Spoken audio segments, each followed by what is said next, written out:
A Christmas Memory by Truman Capote. Imagine a morning in late November, the coming of winter morning more than 20 years ago. Consider the kitchen of a spreading old house in a country town. A great black stove its main feature, but there's also a big round table and a fireplace with 2 rocking chairs placed in front of it. Just today the fireplace commenced its seasonal roar. A woman with shorn white hair is standing at the kitchen window. She's wearing tennis shoes and a shapeless gray sweater over a summery calico dress. She's small and sprightly, like a bantam hen, but due to a long youthful illness her shoulders are pitifully hunched. Her face is remarkable, not unlike Lincoln's, craggy like that, and tinted by sun and wind, but it's delicate, too, finely boned, and her eyes are sherry-colored and timid. "Oh, my!" she exclaims, her breath smoking the window-pane. "It's fruit-cake weather." The person to whom she's speaking is myself. I am 7. She is 60-something. We are cousins, very distant ones, and we've lived together, well, as long as I can remember. Other people inhabit the house, relatives, and though they have power over us and frequently make us cry, we are not, on the whole, too much aware of them. We are each other's best friend. She calls me Buddy, in memory of a boy who was formerly her best friend. The other Buddy died in the 1880s, when she was still a child. She is still a child. "I knew it before I got out of bed," she says, turning away from the window with a purposeful excitement in her eyes. "The courthouse bell sounded so cold and clear, and there are no birds singing. They've gone to warmer country. Yes, indeed. Oh, Buddy, stop stuffing biscuit and fetch our buggy. Help me find my hat. We've 30 cakes to bake." It's always the same. A morning arrives in November, and my friend, as though officially inaugurating the Christmas time of year that exhilarates her imagination and fuels the blaze of her heart, announces, "It's fruitcake weather. Fetch our buggy. Help me find my hat." The hat is found. A straw cartwheel corsage with velvet roses out of doors has faded. It once belonged to a more fashionable relative. Together we guide our buggy, a dilapidated baby carriage, out to the garden and into a grove of pecan trees. The buggy is mine, that is, it was bought for me when I was born. It is made of wicker, rather unraveled, and the wheels wobble like a drunkard's legs, but it is a faithful object. Springtimes we take it to the woods and fill it with flowers, herbs, wild fern for our porch pots. In the summer we pile it with picnic paraphernalia and sugar-cane fishing poles and roll it down to the edge of a creek.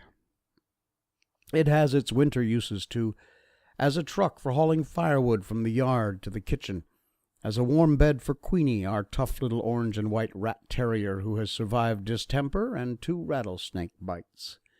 Queenie is trotting beside it now. 3 hours later, we are back in the kitchen, hulling a heaping buggy load of windfall pecans. Our backs hurt from gathering them. How hard they were to find. The main crop having been shaken off the trees and sold by the orchard's owners, who are not us. Among the concealing leaves, the frosted, deceiving grass. Crackle! A cheery crunch. Scraps of miniature thunder sound as the shells collapse and the golden mound of sweet, oily, ivory meat mounds in the milk-glass bowl. Queenie begs to taste, and now and again my friend sneaks her a mite, though insisting we deprive ourselves. "We mustn't, Buddy. If we start, we won't stop, and there's scarcely enough as it is for 30 cakes." The kitchen is growing dark. Dusk turns the window into a mirror.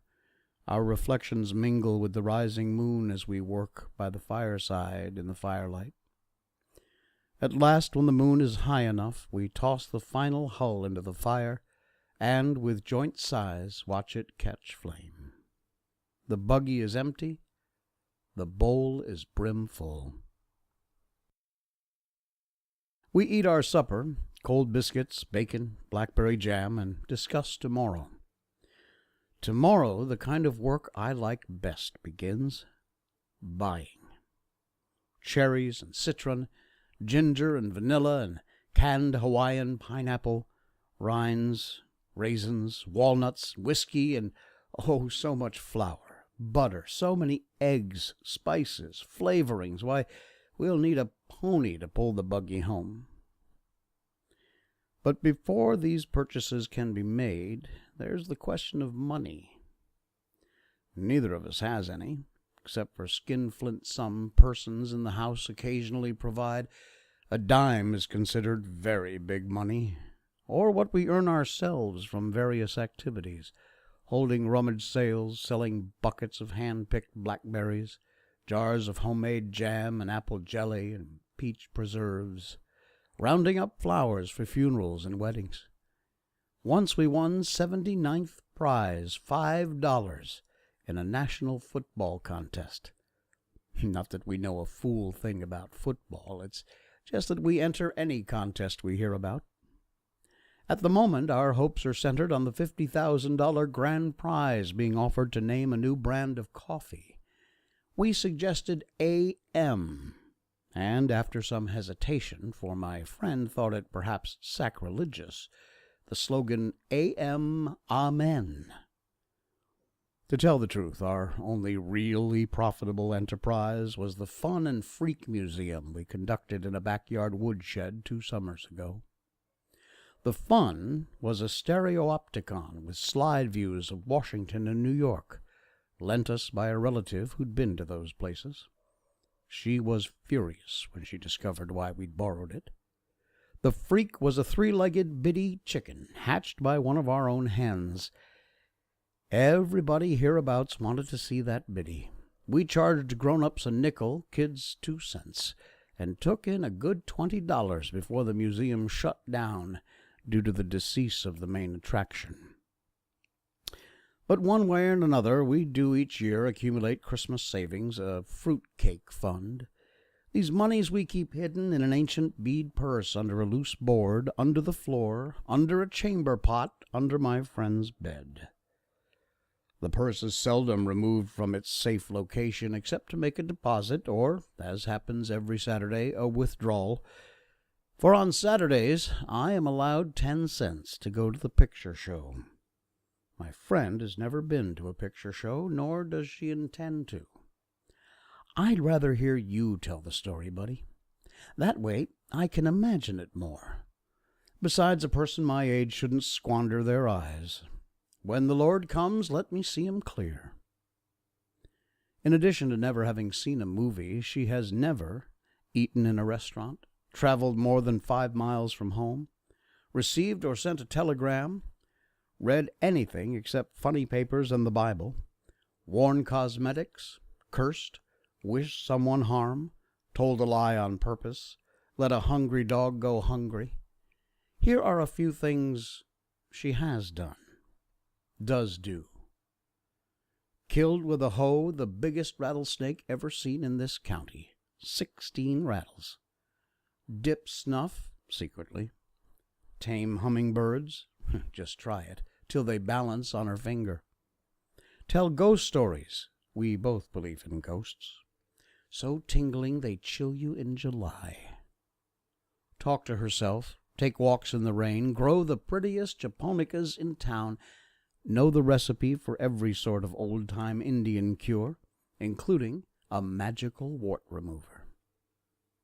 Now, with supper finished, we retire to the room in a faraway part of the house where my friend sleeps in a scrap quilt-covered iron bed painted rose pink, her favorite color. Silently wallowing in the pleasures of conspiracy, we take the bead purse from its secret place and spill its contents on the scrap quilt. Dollar bills, tightly rolled and green as May buds. Somber 50-cent pieces, heavy enough to weight a dead man's eyes. Lovely dimes, the liveliest coin, the one that really jingles. Nickels and quarters worn smooth as creek pebbles. But mostly a hateful heap of bitter-odored pennies. Last summer, others in the house contracted to pay us a penny for every 25 flies we killed. Oh, the carnage of August, the flies that flew to heaven. Yet it was not work in which we took pride. And as we sit counting pennies, it's as though we were back tabulating dead flies. Neither of us has a head for figures. We count slowly, lose track, start again. According to her calculations, we have $12.73. According to mine, exactly $13. I do hope you're wrong, buddy. We can't mess around with 13. The cakes will fall. Or put somebody in the cemetery. Why, I wouldn't dream of getting out of bed on the 13th. This is true. She always spends 13ths in bed. So, to be on the safe side, we subtract a penny and toss it out the window. Of the ingredients that go into our fruitcakes, whiskey is the most expensive, as well as the hardest to obtain.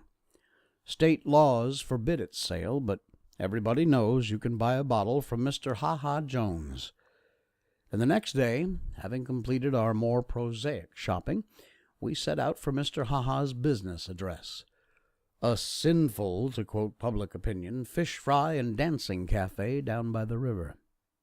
We've been there before, and on the same errand, but in previous years our dealings have always been with Ha-Ha's wife, an iodine dark Indian woman with brassy, peroxided hair and a dead tired disposition. Actually, we've never laid eyes on her husband, although we've heard that he's an Indian too. A giant with razor scars across his cheeks. They call him Ha-Ha because he's so gloomy, a man who never laughs. And as we approach his cafe, a large log cabin festooned inside and out with chains of garish, gay, naked light bulbs, and standing by the river's muddy edge, under the shade of river trees, where moss drifts through the branches like gray mist, our steps slow down. Even Queenie stops prancing and sticks close by. People have been murdered in Ha-Ha's cafe, cut to pieces, hit on the head. There's a case coming up in court next month. Naturally, these goings-on happen at night, when the colored lights cast crazy patterns and the Victrola wails. In the daytime, Ha-Ha's is shabby and deserted. I knock at the door. Queenie barks. My friend calls, "Mrs. Ha-Ha, ma'am? Anyone to home?" Footsteps. The door opens. Our hearts overturn. It's Mr. Ha-Ha Jones himself, and he is a giant. He does have scars. He doesn't smile. No, he glowers at us through Satan-tilted eyes and demands to know, "What do you want with Ha-Ha?" For a moment, we're too paralyzed to tell. Presently, my friend half finds her voice, a whispery voice at best. "If you please, Mr. Ha-Ha, we'd like a quart of your finest whiskey." His eyes tilt more. Would you believe it? Ha-Ha is smiling. Laughing, too. "Which one of you is a drinking man?" "It's for making fruitcakes, Mr. Ha-Ha. Cooking." Now, this sobers him. He frowns. "That's no way to waste good whiskey." Nevertheless, he retreats into the shadowed cafe, and seconds later appears carrying a bottle of daisied yellow unlabeled liquor. He demonstrates its sparkle in the sunlight and says, $2. We pay him with nickels and dimes and pennies. Suddenly, as he jangles the coins in his hand like a fistful of dice, his face softens. "Tell you what," he proposes, pouring the money back into our bead purse. "Just send me one of them fruitcakes instead." "Well," my friend remarks on our way home, "there's a lovely man. We'll put an extra cup of raisins in his cake." The black stove, stoked with coal and firewood, glows like a lighted pumpkin. Egg beaters whirl, spoons spin round in bowls of butter and sugar. Vanilla sweetens the air, ginger spices it. Melting, nose-tingling odors saturate the kitchen, suffuse the house, drift out to the world on puffs of chimney smoke. In 4 days our work is done. 31 cakes, dampened with whiskey, bask on windowsills and shelves. Who are they for? Friends. Not necessarily neighbor friends. Indeed, the larger share is intended for persons we've met maybe once, perhaps not at all. People who've struck our fancy. Like President Roosevelt. Like the Reverend and Mrs. J.C. Lucy, Baptist missionaries to Borneo who lectured here last winter. Or the little knife grinder who comes through town twice a year. Or Abner Packer, the driver of the 6 o'clock bus from Mobile, who exchanges waves with us every day as he passes in a dust cloud whoosh. Or the young Wistons, the California couple whose car one afternoon broke down outside the house, and who spent a pleasant hour chatting with us on the porch. Young Mr. Wiston snapped our picture, the only one we've ever had taken. It is because my friend is shy with everyone except strangers that these strangers and merest acquaintances seem to us our truest friends. I think yes. Also, the scrapbooks we keep of thank yous on White House stationery, time-to-time communications from California and Borneo, the knife grinder's penny postcards make us feel connected to events worlds beyond the kitchen, with its view of a sky that never stops. Now, a nude December fig branch grates against the window.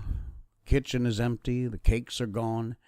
Yesterday we carted the last of them to the post office, where the cost of stamps turned our purse inside out. We're broke. That rather depresses me, but my friend insists on celebrating, with 2 inches of whiskey left in Ha-Ha's bottle. Queenie has a spoonful in a bowl of coffee. She likes her coffee chicory-flavored and strong. The rest we divide between a pair of jelly glasses. We're both quite awed at the prospect of drinking straight whiskey. The taste of it brings screwed-up expressions and sour shudders. But by and by we begin to sing, the 2 of us singing different songs simultaneously. I don't know the words to mine, just come on along, to the dark town strutter's ball, but I can dance. That's what I mean to be, a tap dancer in the movies. My dancing shadow rollicks on the walls. Our voices rock the chinaware. We giggle as if unseen hands were tickling us. Queenie rolls on her back, her paws plow the air. Something like a grin stretches her black lips.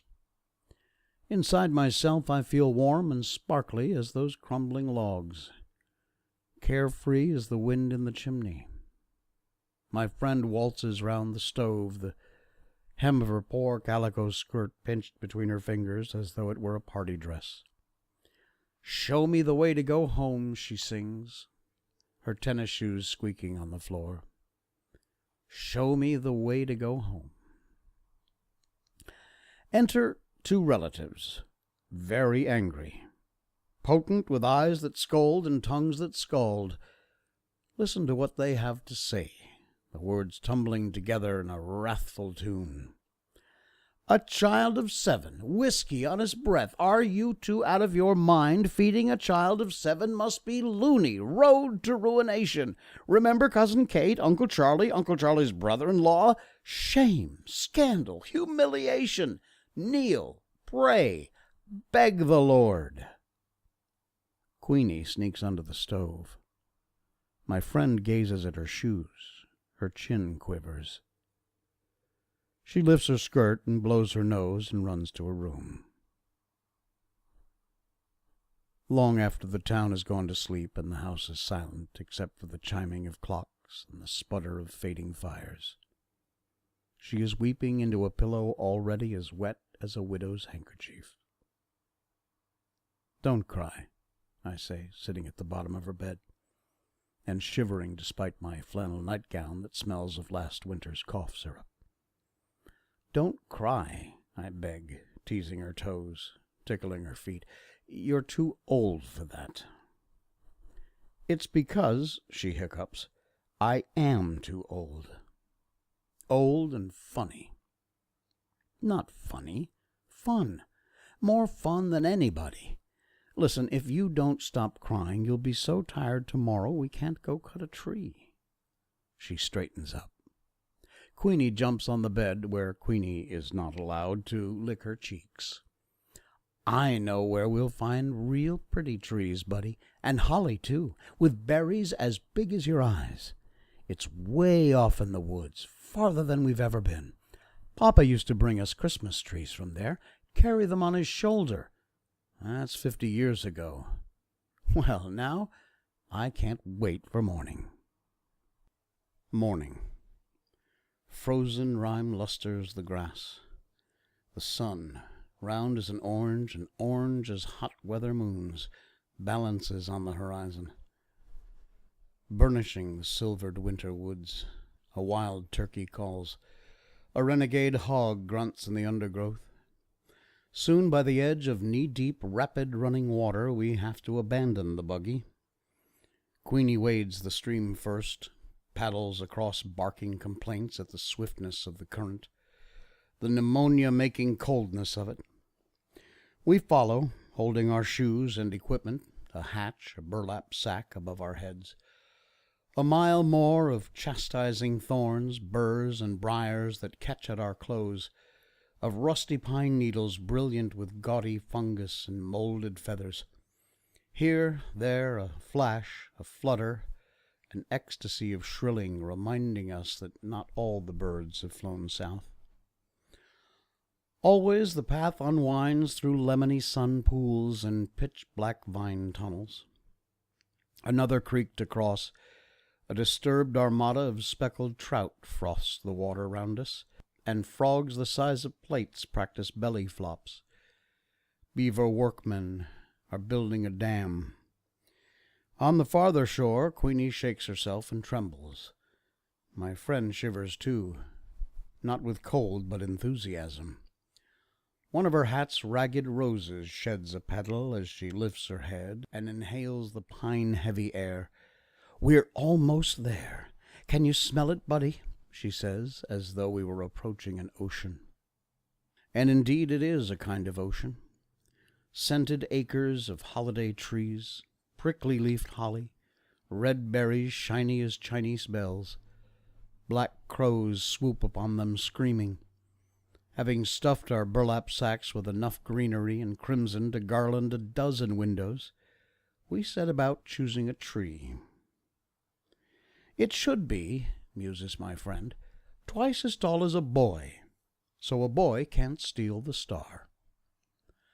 The one we picked is twice as tall as me.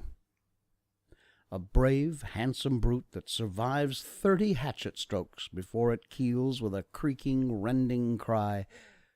Lugging it like a kill, we commence the long trek out. Every few yards we abandon the struggle, sit down and pant. But we have the strength of triumphant huntsmen. That and the tree's virile, icy perfume revive us, goad us on. Many compliments accompany our sunset return along the red clay road to town, but my friend is sly and non-committal when passers-by praise the treasure perched in our buggy. What a fine tree, and where did it come from?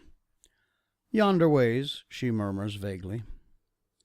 Once a car stops, and the rich mill owner's lazy wife leans out the window and whines, "Give you 2 bits cash for that old tree." Ordinarily, my friend is afraid of saying no, but on this occasion she promptly shakes her head. "We wouldn't take $1.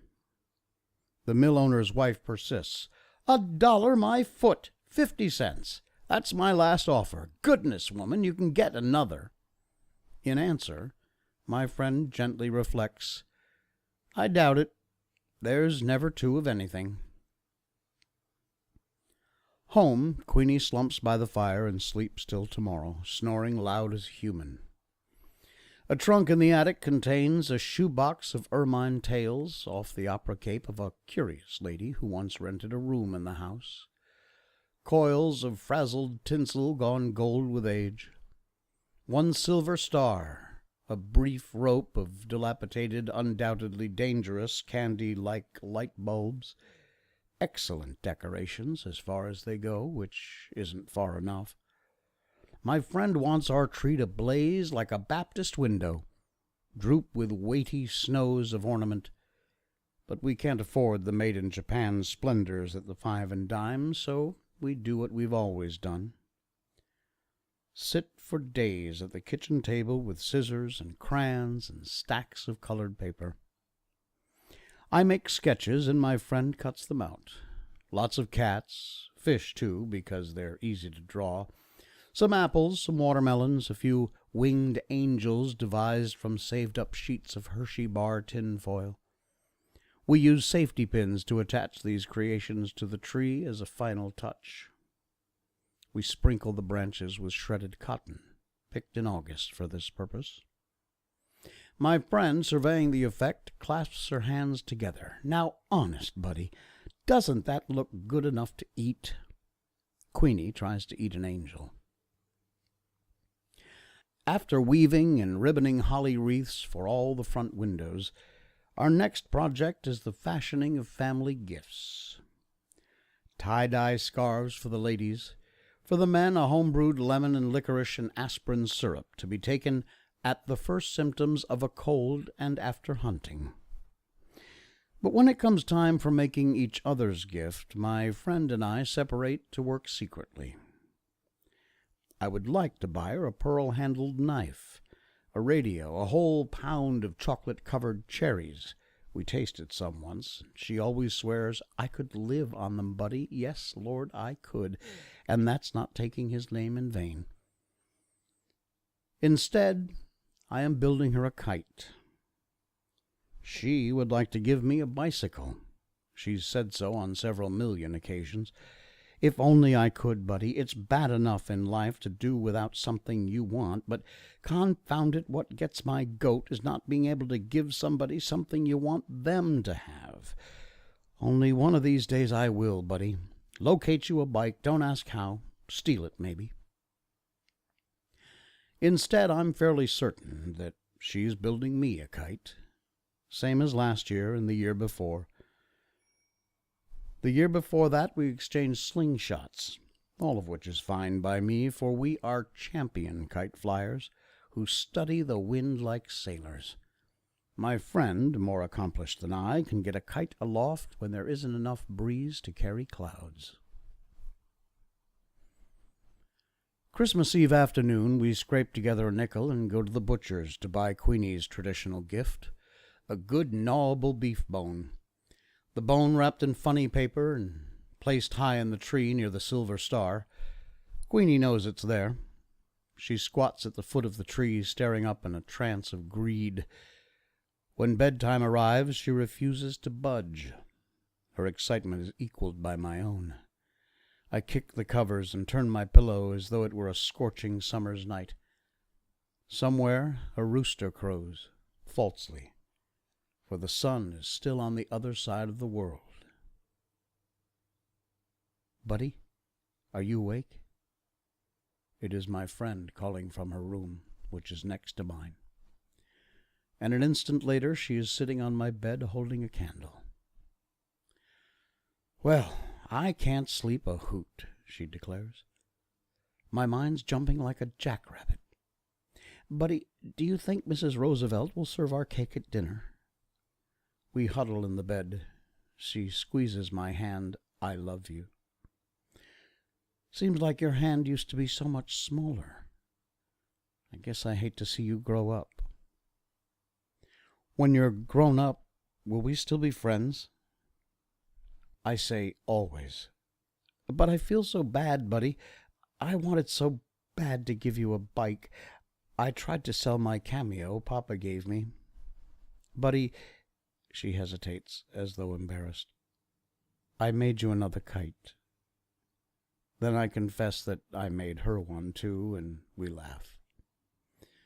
The candle burns too short to hold. Out it goes, exposing the starlight. The stars spinning at the window like a visible caroling that slowly, slowly daybreak silences. Possibly we doze, but the beginnings of dawn splash us like cold water. We're up, wide-eyed and wandering while we wait for others to waken. Quite deliberately, my friend drops a kettle on the floor. I tap dance in front of closed doors. One by one, the household emerges, looking as though they'd like to kill us both, but it's Christmas, so they can't. First, a gorgeous breakfast. Just everything you can imagine, from flapjacks and fried squirrel to hominy grits and honey in the comb, which puts everyone in a good humor except my friend and me. Frankly, we're so impatient to get at the presents we can't eat a mouthful. Well, I'm disappointed. Who wouldn't be?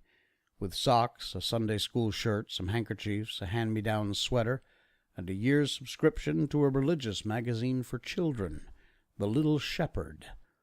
It makes me boil, it really does. My friend has a better haul. A sack of satsumas. That's her best present. She is proudest, however, of a white wool shawl knitted by her married sister. But she says her favorite gift is the kite I built her. And it is very beautiful, though not as beautiful as the one she made me, which is blue and scattered with gold and green good conduct stars. Moreover, my name is painted on it, Buddy. Buddy, the wind is blowing. The wind is blowing.